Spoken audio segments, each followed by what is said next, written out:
believe our climate action, at last, what we've been waiting for 30 years, is now becoming a reality. Ladies and gentlemen, we have an official crowd estimate for today's climate rally. The official crowd estimate for the Melbourne Day of Hot Summer Climate Action is 25,000 people. There is no sceptic on the end of a fire hose. I can tell you right now.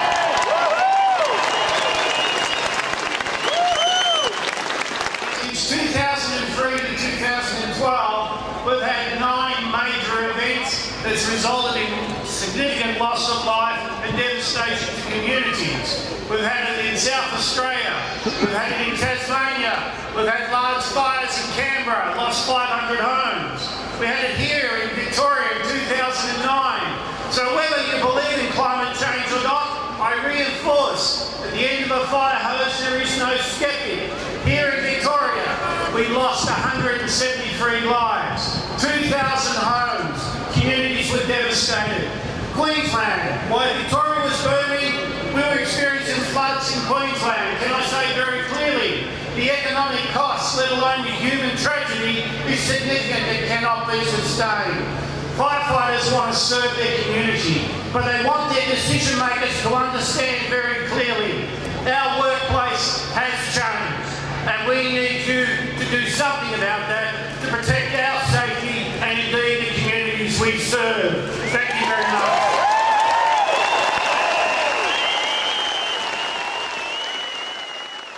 There's only one thing stronger than organised money, and that's organised people. Organised communities in the US have stopped 150 new coal-fired power stations being built. Organised communities stopped the Franklin River being dammed. Organised communities won the 8-hour day and got women the vote. And organised communities will solve climate change. Over 700 people, organised into teams, are out door knocking, holding stalls, calling their mates every week, talking about our environment and about climate change, and pushing their leaders to make the right decisions. Victorians want better. I want better. Poll after poll shows that we want dirty power stations closed, we want renewable energy, we want energy efficient homes and buildings, we want our forests protected, we want government money spent on public transport, not on roads to nowhere. We've got a big job ahead of us to make sure our politicians start listening to people, not polluters. We'll work to push our leaders to make the right decisions, because this is how we'll ensure a safe climate for our kids. This is how we fix it. Thank you.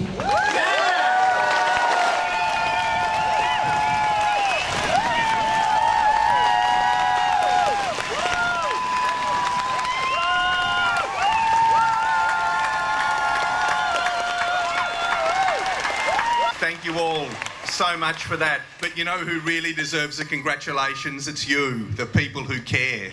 The Australians who come out on a day like this in their tens of thousands to put on the line what they believe and what they think is important and right. And it's people like you that allowed the council to get moving again, to get going again, and will be a great force for good, I can assure you. I've really just got one message for you all today. This is a great moment of opportunity. It may look as if we're taking a step back, as if government policy may shift, but it is a great energising moment, and the tide is with us, I can tell you that. Just think, 6 years ago, there was only 3,000 solar panel installations around Australia, grid-connected solar panel installations. Today, as a result of people voting with their wallet, there's over 1 million. That's 10% of Australians who have solar power. If we can make that 5 million in the next 5 years, we will have done a tremendous job in terms of reducing emissions. Last year we reduced CO2 emissions from the electricity sector by nearly 10%, which was a huge achievement.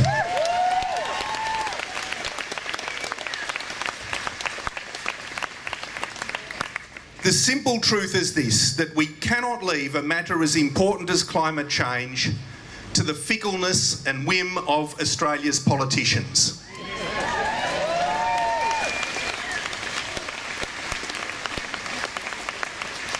We must stand up and be counted, and we must be counted not only at rallies like this, but in using every effort that's within the law to slow the uptake of fossil fuels and every effort to speed the uptake of renewable energy, because it's those wind towers, it's those solar panels, they're the workhorses that make the difference. That's what's going to bring us, at the end of the day, and hopefully not too far away, a clean electricity grid that'll be powering electric cars and letting the world breathe a bit easier in this huge battle against climate change.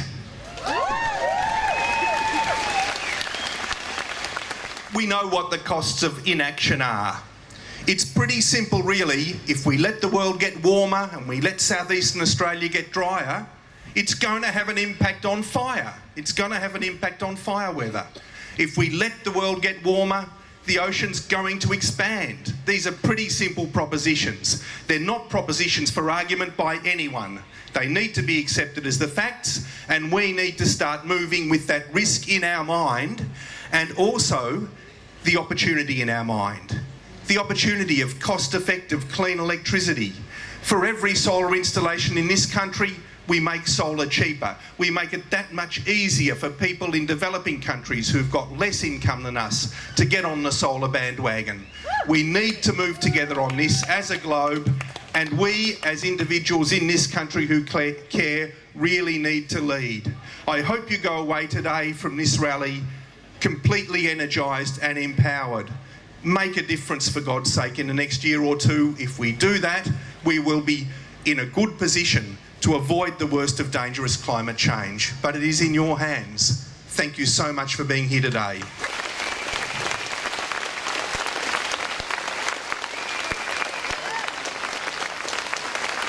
You look amazing, and for someone who's had to spend the first week of the new parliament looking across the chamber to Prime Minister Tony Abbott and over my left shoulder to Big Coal personified in Clive Palmer, you are a sight for sore eyes. And I can't even see the back of the crowd from here. There are thousands and thousands who have turned out.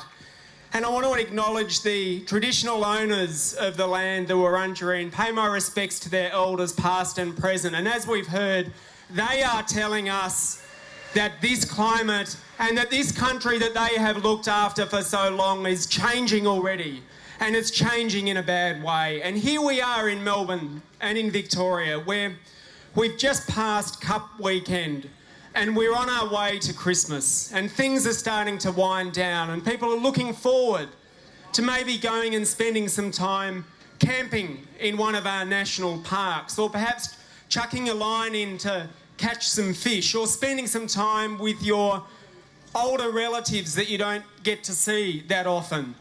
And we start to appreciate all of the good things about living here. Well, all of that is under threat from global warming. We know that unless we get global warming under control, the kind of horrific tragedies that we saw during Black Saturday might start happening once every 2 years here in Victoria. And we are reminded that actually more people died in the heat waves associated with that fire than died in the fires themselves, because we know global warming hits the poor and the vulnerable and the elderly and those least able to defend themselves.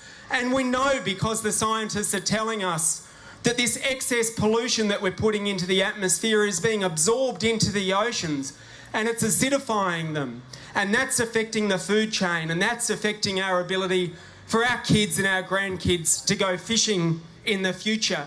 And faced with this massive threat to the Australian way of life and a clear and present danger to this country's people, our Prime Minister is choosing appeasement. Tony Abbott is a climate change Chamberlain when we need a Churchill. We, in this country, have to cut our pollution down to zero by the middle of this century. This is the critical decade, which means in the whole of human history, This is the highest pollution can ever be if we want to avoid seeing more of what we're witnessing at the moment.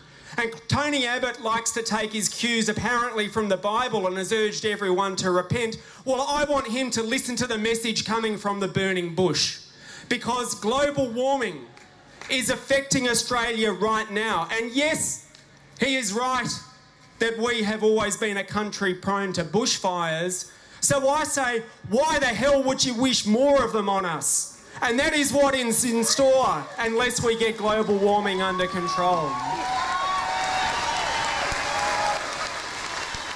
Now, Tony Abbott should listen to the Greens more often because we give good advice. But if he doesn't want to listen to us, he should listen to Ronald Reagan. Not someone I'm fond of quoting, but in this instance, he said something that should ring true with our Prime Minister, and that is that the first duty of any government is to protect the country's people.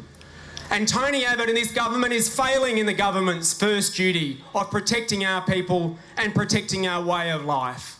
And that means it is now over to you. And as I look out here and see you all in your reds and your yellows and your oranges and your greens, you look like the kind of fire we want to keep alive. You look like the flame of hope that says a people in sufficient numbers and well organised can shake a bad government out of its denial and protect the things that we love about this country.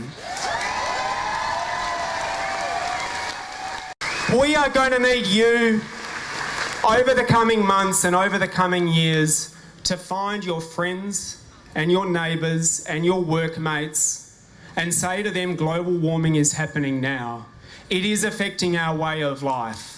And if we want to leave this world in a better place for our kids and our grandkids, and we don't have to want to worry every Christmas holiday about whether there's going to be a bushfire in the place that we go camping, and we don't want to have to worry every summer about how many people are going to die in their nursing homes from the heat waves, and we want to know that we're going to be able to chuck a line into the ocean and still be able to catch fish in 50 years' time and 100 years' time, just as we are now. We need not direct action, we need real action, and we need urgent action, and you, every one of you here, can help make it happen. And seeing how many of you there are here today, I feel absolutely confident that we are going to be having victory rallies here in a year or two when we have changed this country and we have taken the urgent action on global warming that we need. Well done, all of you.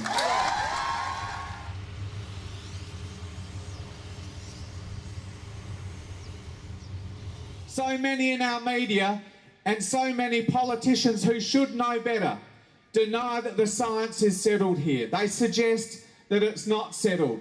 Well, only in June, that well-known hotbed of left-wing conspiracies, NASA, told us that 97% of climate scientists in the world agree on the science.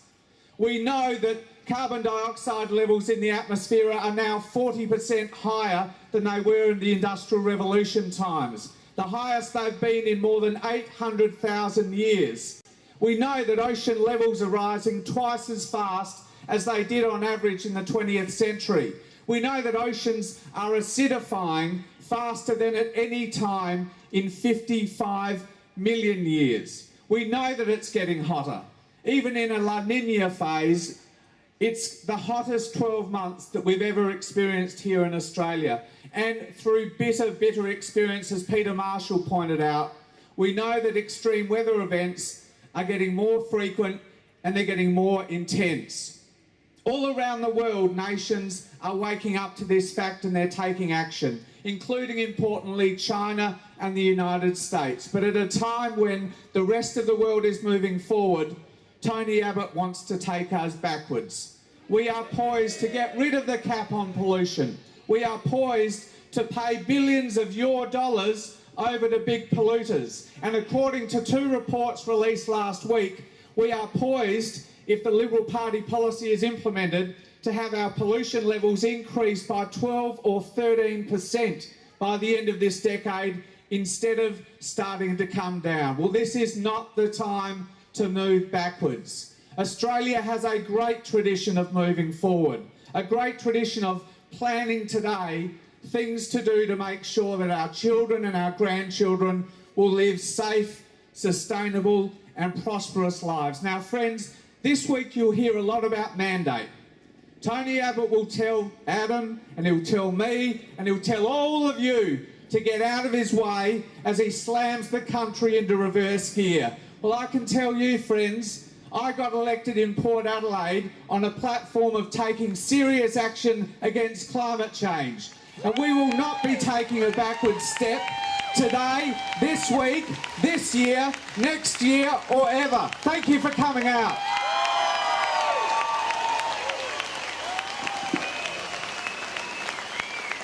Tony Abbott campaigned on a platform of hope, reward and opportunity. But what he's serving up isn't giving us a strong sense of hope, is it?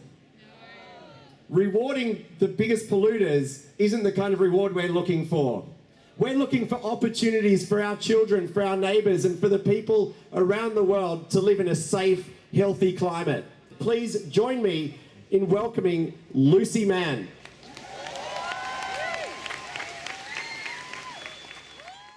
Last week, Yeb Sanyo, who's a delegate from the Filipino government, gave a speech in which he talked about the tragedy that's unfolding in his home country.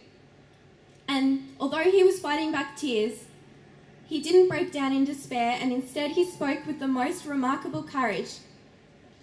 And he said, "I speak for the countless people who will no longer be able to speak for themselves after perishing from the storm.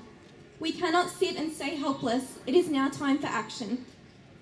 We know that our climate is destabilising, and if we don't turn things around in the next few years, then it will be too late to avoid the most catastrophic consequences." But I want to stop for a moment and just say thank you so much for being here at this critical moment in history, at this critical time. Because today we are standing with the courageous leaders like Yeb Sanyo around the world who are fighting for everything. We are standing with the most vulnerable people on the planet, and we are standing with future generations who will inherit the consequences of the decisions that we make today. So thank you so much for being here.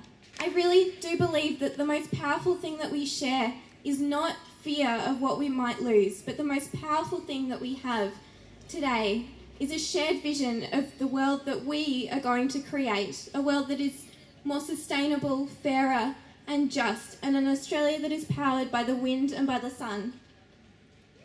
And although the government may be trying to take us backwards, and as hard as that might be to watch, please don't for a second let that shake your optimism and your hope that this future that we are trying to create is closer than it ever has been before, because it absolutely is. And we know exactly what we need to do next. We need to build enough grassroots power in this country to finally move beyond coal and gas, reduce our carbon pollution, and to build a future powered 100% by clean, safe, reliable, renewable energy. We need to turn our vision into action, and we need to start today.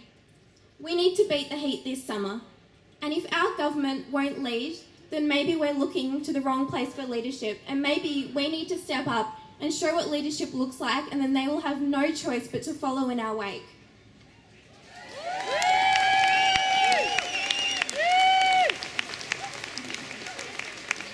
So, what can you do?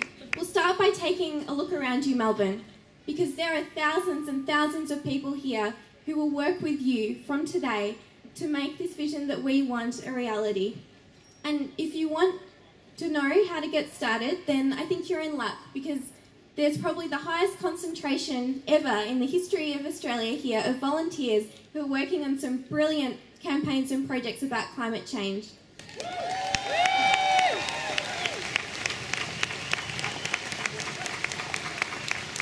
And there's just one final quote from Yeb Sanyo's speech that I want to share. He said this, and I think it applies to us here today more than it ever has. He said, "If not us, then who? If not now, then when? And if not here, then where?" Thank you so much, Melbourne. fact, none of us, no one of us is anywhere near as rich as Gina Reinhardt. No one of us has a newspaper empire that spans the globe like Rupert Murdoch. Together, we have access to over $1.8 billion a year. As Tim said, we each have reach to our communities that it rivals and betters the newspaper networks. And if we all just email our friends this afternoon and put on Facebook, we'll reach more than all the newspapers in Australia combined. A reach that Rupert Murdoch would be jealous of. And if we get out just once a month and have conversations with 10 neighbours, knock on 10 doors in our communities, then by the next federal election, we will have talked to every voter in the country 6 times. That's the power of this gathering. That's the power of this movement. But with that comes great responsibility, because we're right up against it. And if I were a betting man, I would bet that we would lose. We're starting awful late, and we have the most powerful industries that this world has ever seen right against us, protecting their profits. The odds are well against us. But I'm not a betting man, I'm an activist. And so I'm not gonna allow that to faze me. And I know that when we stand here together, we're actually making a commitment. We're making a commitment to ourselves, a commitment to each other, a commitment to our children and to our planet, that we will keep fighting together.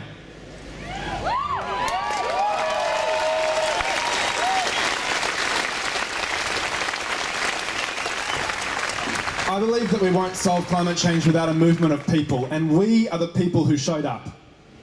You are the people who showed up. We are the people that we've been waiting for, and there is nobody else. Now, there are people who will look at us today and try to change the facts. They'll try to say, oh, it was just a small gathering of people. There weren't many people there. These are a minority. These are radicals.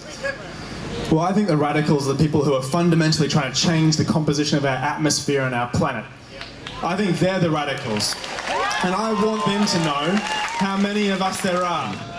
Does Tony Abbott speak for you?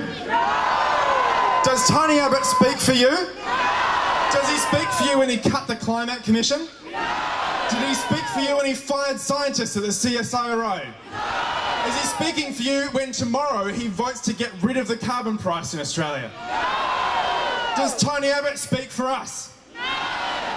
We're here because we won't be silent. We won't be silent while this government walks back on all the climate action that we have fought so hard for so long.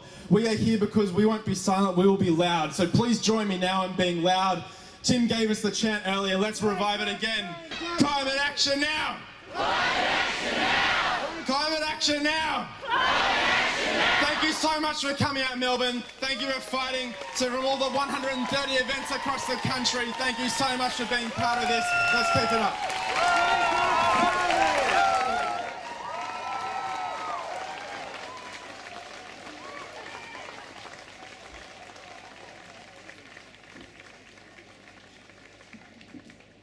Thank you so much once again. Before we go, we just want to say one more time that, we really feel that where we're coming from is really important. All the individual organizations that you see here